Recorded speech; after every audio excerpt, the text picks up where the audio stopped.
नमस्कार, प्रणाम। हम ज्योति सिंह एक्ट्रेस रउआ लोगिन के बीच में ये बतावे खातिर आइल बानी कि हमनी लोगिन के एगो नया चैनल जेकर नाम बा तमन्ना भोजपुरी म्यूजिक। तो रउआ लोगिन खूब सारा प्यार दी। रउआ लोगिन जल्दी सब्सक्राइब करी, कमेंट करी और ही लाइक करी। कमेंट में बतावे खातिर बिल्कुल मत भूली कि कैसे वीडियो रउआ लोगिन के चाहिए और खूब प्यार दी। Thank you.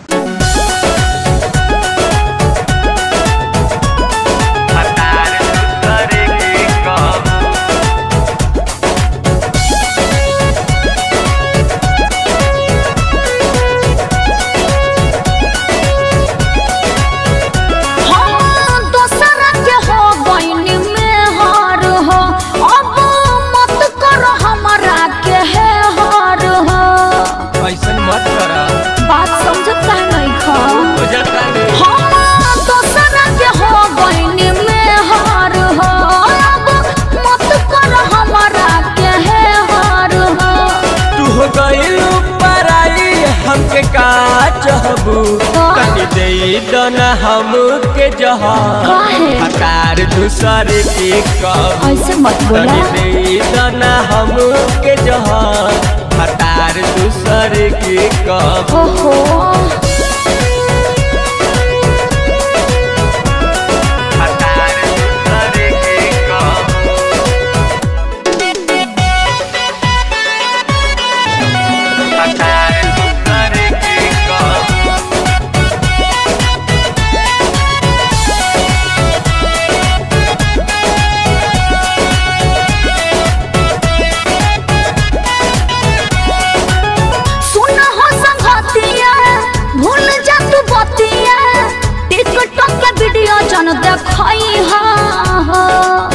अरे धोखेबाज काहे धोखा दे के गईलू हंसी खुशी जिंदगी बिताई हो।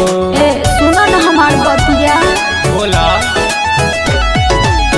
हमारो प्रीतिया के भूल जा तू बतिया मिल के नजरिया धराई हो।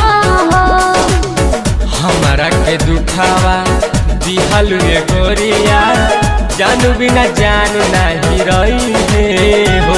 दिल दुखा के दवाई हमके का देहबू तनी दे दना हमके जहां हतार दूसरे के ऐसे ना बोले के तनी दे दना हमके जहां हतार दूसरे के कब। अरे तू बियाह कलो कलो कलो कलो दूसरे के कब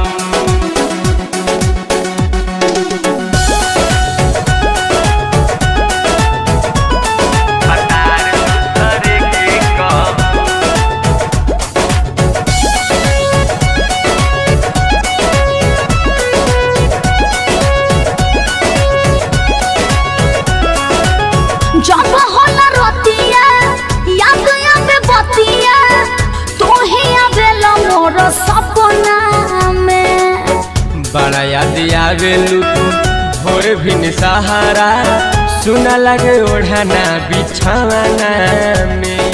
अरे का करी हम तो मजबूरी है बा बात बुझ अंजनी जी समझी देव से त कह दे दिलवा के अपना मनई है हो।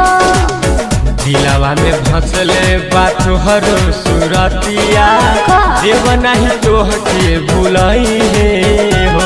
दिल लगा के सनम हमके का डहबू तनी दे दना हमके जहां हतार दूसरे के कहबू तनी दे दना हमके जहां हतार दूसरे के कहबू। अरे का करबो ये किस्मत में लिखल रहे।